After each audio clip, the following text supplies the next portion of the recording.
There are three questions when I said there's turning knowledge into power that I want everyone to obsess about. I mean, this will make you a master.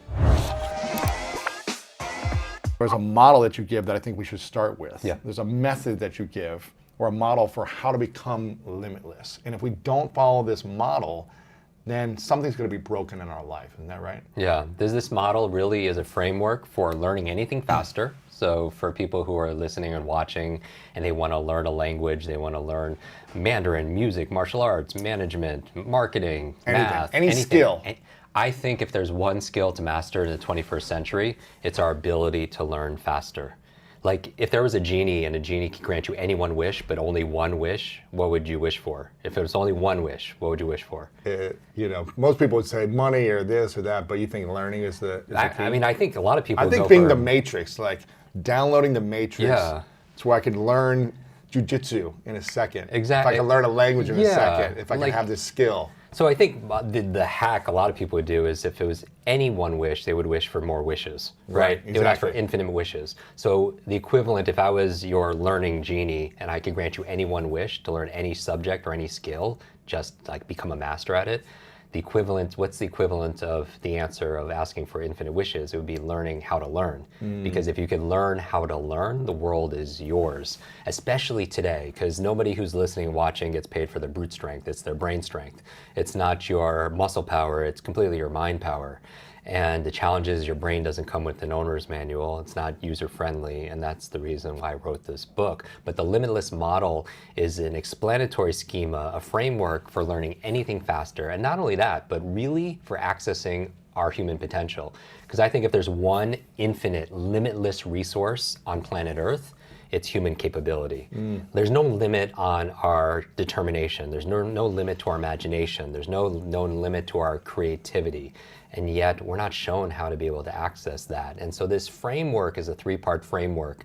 And what I would offer everyone to do is, I love to turn this into like a little master class, make it really engaging. And so don't listen passively, because we don't learn through, the human brain doesn't learn through consumption. It learns through creation and creativity and getting involved in things. And I know a lot of us learn faster when we actually roll up our sleeves and do it. So I would encourage everybody as they're working out or cleaning the house or whatever they're doing at the same time to try to get involved in this. Well, I think as an athlete, I can speak to that because for me in school, it's really hard to remember or learn things because I didn't feel like I was participating in a way that worked for me. But as an athlete playing basketball, when a coach would tell me, okay, I want you to watch this video and then automatically shoot in a certain way with your hand positioned this way and follow through this way, just by watching a video and not actually implementing and practicing it, he would take me out on the court and we would practice it and do it over and over again, and he would correct me, and I would learn through muscle memory as opposed to just watching something and then thinking I can do it without actually practicing. Right. So putting it into practice quickly for me is how I learned sports, and it's how I try to apply it in other areas of my life, as opposed to just I'm going to learn and then, okay, I know it. I feel like I need to work in it. I feel you. Get dirty, you know what I mean? I do. I think a lot of people, this is the thing, it's not how smart you are, it's not literally not how smart you are, it's how are you smart. It's not how smart you are, or how smart your kids are, or how smart your business partner is. It's how are they smart, or how are you smart. What's the difference? So you are smart through experiential learning. Like in the book, we talk about— how are you smart? Gotcha. Exactly. Yeah. It's not how smart somebody is, like their IQ or their intelligence. It's how are they smart. And it's always context dependent. And so some people learn, we talk about learning styles in the book.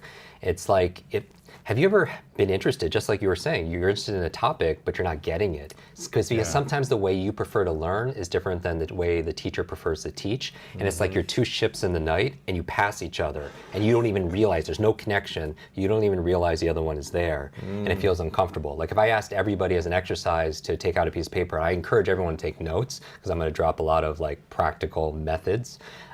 When you're taking, if you were to write your name first and last on a piece of paper, actually you could do it right now, first and last, and everyone encourages you to do this. Or imagine you're writing your name first and last on a piece of paper, and then when you're done, I want you to switch hands, and in your opposite hand, right below it, write your first and last name with your opposite I don't even know if hand. it'd take me 10 minutes. And so while people are doing it, you'll notice when you're doing it with the opposite hand, as we're doing it, that's actually pretty good. That if I was to ask you which one was easier, first or second, and you would say the first was easier? Which one is more comfortable, first or last? The first one? The first one. So not only was it faster, it was easier, and then which one was higher quality? Let's check that out. The first Hopefully, one. hopefully the first one's higher quality also Yes. as well. And so here's the thing. That means the second time it took longer. The second time it also was not as comfortable. And the second time also the quality wasn't quite as good. Correct. And here's the thing. When I'm saying it's how you learn, some people are trying to learn something with the opposite hand. So it takes longer, it feels weird, and the quality is not quite as good as opposed to if you're using your dominant hand. So how do we know how to learn with our dominant hand as opposed to the opposite hand? Yeah, and that's a metaphor for how we like to take in information. Some people like to learn by reading. Some people, they just cannot get through a book, though. They have to listen to that audio or that podcast. Other people Or watch need to- someone lecturing it or talking about Exactly. it. And so we all have different styles, and it's not right or wrong. Now, we can actually improve our ability to read. We actually can improve our ability to listen and apply. So if there are areas where we feel weak, this book is a guidebook to be able to level up those areas so you can be more of a whole brain learner also as well.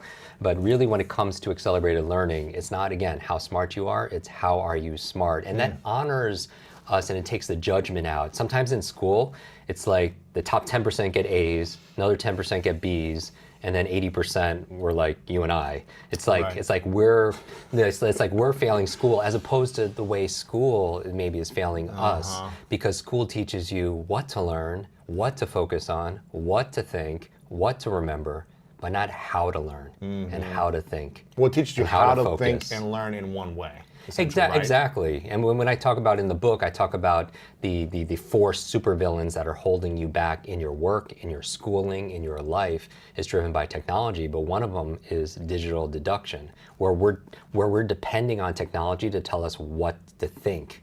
We're not even using the children right now. They're finding that their reasoning abilities, their ability to analyze, critical thinking is not as sharp as where it should be because of technology, because technology is doing the thinking for us. And our mind, I'm going to say this repeatedly, is like a muscle. It's use it or lose it. And just like when you have your personal trainer to make your muscles stronger, more energized, more flexible, more pliable, you want your mental muscles to be stronger, more energized, more pliable, more flexible. Of course. And so many people refer to me as a brain coach, because what I do is I train your brain, because I think we're in the millennium of the mind. I mean, it's really about mental fitness, our ability to adapt, our ability to think, our ability to solve problems, and this really is everything. When people see me wearing brain shirts all the time or pointing to my brain, the reason why I do that is because what you see, you take care of. You see your hair, you take care of your hair. You see your skin, you take care of your skin. You see your clothing, you take care of your clothing. You don't see your brain. Exactly. And that controls everything. And so when I point to the brain or honor with their shirt, it's just like people have their emotions on their sleeve. I have my brain on my chest because I want to put it forefront to remind people to love their brain, to care for their brain. Yeah, I think that's why a lot of people, doctors and nutritionists, are talking about gut health. It's like we can't see it, but we can start to feel rashes, or we can start to feel the effects of it. I think it's also heart health is a big thing right now. It's just like the emotional health, self-care, self-love, mental health and emotional health kind of tie together. And I love your work because you bring that to everybody, to the world. And it's all connected. I talk about it in the book, there's this heart intelligence and also your gut, as you mentioned. A lot of people call it your second brain. It's the second highest concentration of nerve cells. Really? And so, and it's connected too. And sometimes what you eat affects how you think. We know that because of the guests we've had on our shows and everything else, that when you eat junk food, which is not, it's not really a thing. There's junk and then there's food. There's sugar and there's food. Exactly. Yeah. And what you eat matters, especially for your gray matter. I remember in our previous episode we did years ago, I showed people how to memorize the brain foods and all of the best neuroprotective, this area of neuronutrition. It's really fascinating that your brain has different nutritional requirements than the rest of your body. But going back to the limitless model, there are 3 keys to reaching your goals. And this is my distinction here, because originally, I remember years ago when you prompted me to write this book, you're like, Jim, it's been, over 2 decades. You got to do something. You put something in this book. And so because, fundamentally, I'm a reading teacher. And, if somebody has decades, why I love reading, if somebody has decades of experience and they put it into a book like you, And all of a sudden, people could read that book in a few days. They could download decades into days. And readers are leaders. We know that. And reading is to your mind what exercise is your body. It's the best mental fitness. And so the limitless model as an exercise, what I want everyone to do, so it's not hypothetical, because in part of the book, I demystify the 7 lies of learning. There are 7 lies that hold you back to learning. And one of them is knowledge is power. We hear that all the time. I've even said it also as well. But when we think about it, is it really true? Right? Is knowledge, just knowing something, give you power? No, not unless you act on it, not unless you apply it. So knowledge times action equals power. And so I would encourage everybody as you're listening to this to take immediate action. And there are 3 questions I want you to ask as you're listening to this episode to make it very valuable. And I would encourage you to write these down. 3 master questions. We were talking about some of the famous actors that I work on before we started filming. And Will Smith did the cover endorsement of the book that says, Jim Kwik, it gets the maximum out of me as a human being. I've learned so much from this man, just being around so many around clients. Yeah. And what did you learn from Will? So one of the things is this idea of, we were in Toronto, and I help actors speed read scripts, help them to memorize their lines faster. I mean, you imagine like 30 pages of scripts. There's a lot of information. I can't remember a sentence. There's a lot, right? And some of them have their strategies, and no matter how great somebody is, you know this because you make your life about studying and researching greatness. They always know there's another level, and they get really good at the fundamentals and the basics. But one of the things when we're there, we spent the day together, and it was winter time in Toronto. They were filming from 6 p.m. to 6 a.m., which, can you imagine? Like, so hard. Like overnight. At nighttime, that's very difficult. But during the day, we went through an exercise, and I believe, so in there I talk about how we have 50 to 70,000 thoughts a day, right? And these thoughts are controlling our lives. And a lot of those thoughts are questions that we ask ourselves. Thinking is that process of asking and answering questions. And if people are asking, is that true? Notice you had to ask a question to define if it's true or not, right? And there's certain questions we ask more than any other question. Like what? So here's the thing. I talk about dominant questions, that you have 1, 2, 3 questions that you ask a lot of, and I want everyone to think about what your dominant questions are, including you. And I'll give you a couple of examples to get you started. So for example, one of my friends, we went through this exercise of meditating and writing, journaling down. We found out her dominant question is, how do I get people to like me? How do I get people to like me? Now, she asks that question all the time, and you don't know anything about her. You don't know her age, you don't know her background, you don't know what she does for a living, you don't know what she looks like, you don't know where she lives, you don't know anything about her, but you know a lot about her. If you asked yourself, how do I get people to like me, hundreds of times a day, what's her personality? What's her personality going to be like? What's her life going to be? Well, I guess it could be either side of the spectrum. She could be super outgoing and super adventurous to try to get people to be more attracted to her, or she could be super shy and introverted because she's so worried about what people think about her. So that's the first thing I thought of, but I'm not sure if that's true. And it's absolutely true. She actually does both of those things. Really? I mean, if you ask yourself, how do I get people to like me? Then what are you doing? You're people pleasing all the time. Course. You're a sycophant. Saying yes to everything. Yeah.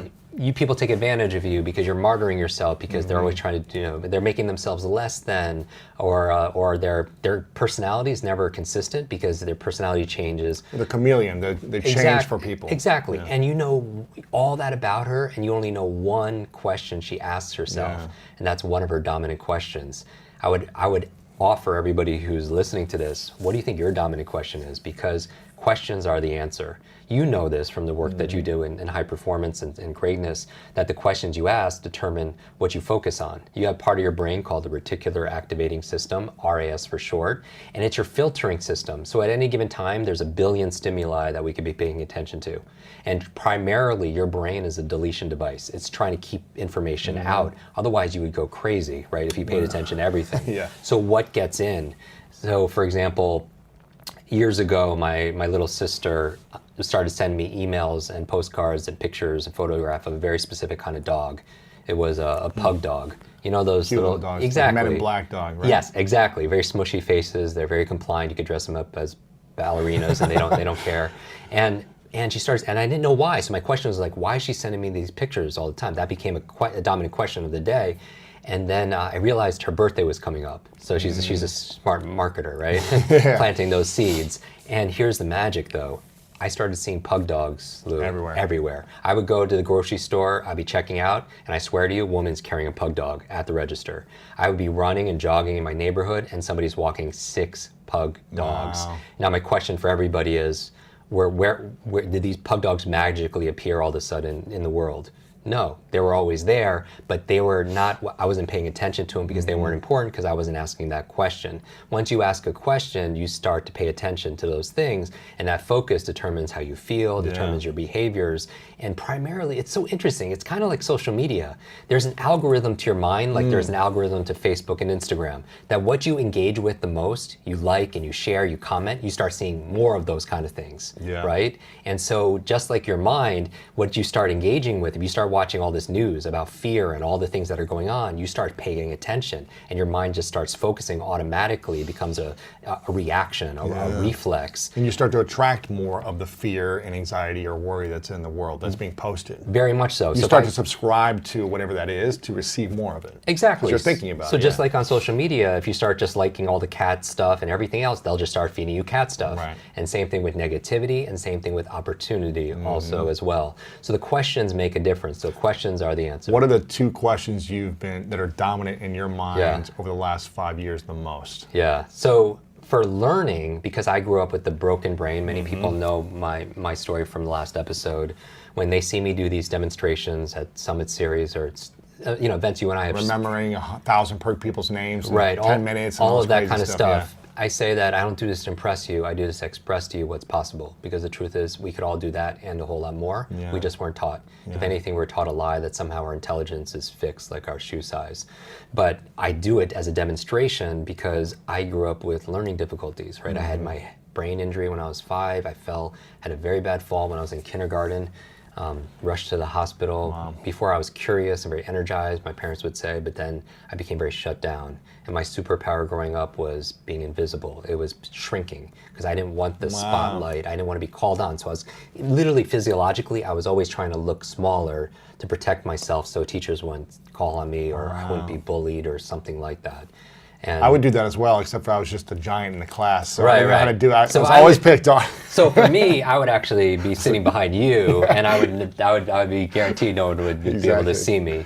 But going back to my question became all the time, first of all, when I was 9 years old, I was slowing the class down, and a teacher pointed to me and said, "That's the boy with the broken brain." And that label became my limit. And so we have, think about when you're listening to this, what are the labels that we put on ourselves? It's like we're born with a blank slate, right? But through experience, through expectations of other people, through our environment, we learned that we are limited. And the good news is we can unlearn it. And that's the point of the book. But because I was in the broken state, I would always ask myself, why am I broken? Why am I the stupid one? And I started getting answers of why I'm so stupid, right? Every time I did badly on a test, I would be like, oh, because I have the broken brain. Right? If I was in sports, I'd be like, oh, because I'm the broken one. And that became my self-talk. Adults have to be very careful with their external words because they become a child's internal words. But later I started to get so frustrated, I started getting curious. And when you're curious, you start to ask different questions. I was like, why is that person why are they so smart? And how come I'm studying 3 times harder and getting less grades than them, right? And I started getting answers. My dominant question ended up being like, how do I make this better? But the 3 questions that I focus on, and let me tell you first what Will's is. Will Smith's, one of his dominant questions when we went through this exercise is, how do I make this moment even more magical?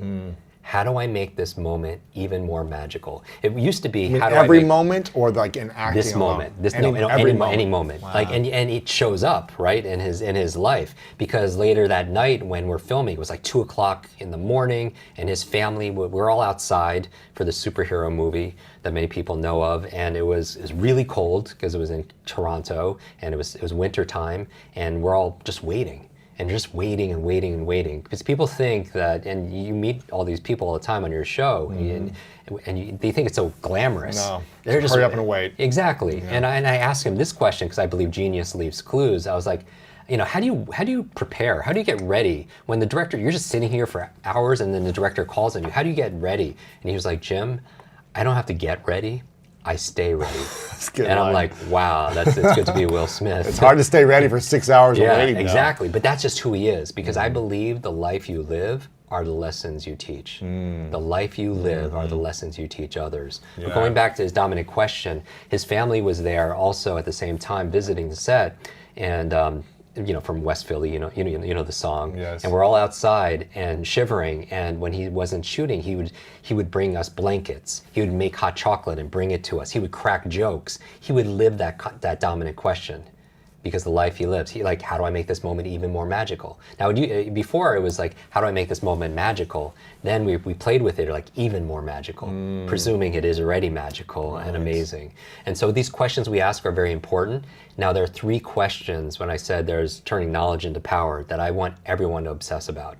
I mean, this will make you a master. Okay. And if you get it, this is it. 3 questions to turn knowledge into power, because knowledge alone is potential power. Number 1, how can I use this? When you're listening to this podcast moving forward, every time you listen to it, I want you to ask yourself, how can I use this? Get obsessed about this, like even write it down. And this is where your mind can be very creative, because in here I teach the power of note-taking, because people don't realize this. When you listen to a podcast or you go to a summit or an event or have a great conversation with somebody, within 2 days, 80% of it is gone. We forget it. They call it the forgetting curve.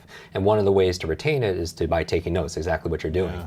Now, I encourage people to take notes a very specific way, is to put a line right down the page. Okay. And on the left side of the page, I want you to take notes. And on the right side, I want you to make notes.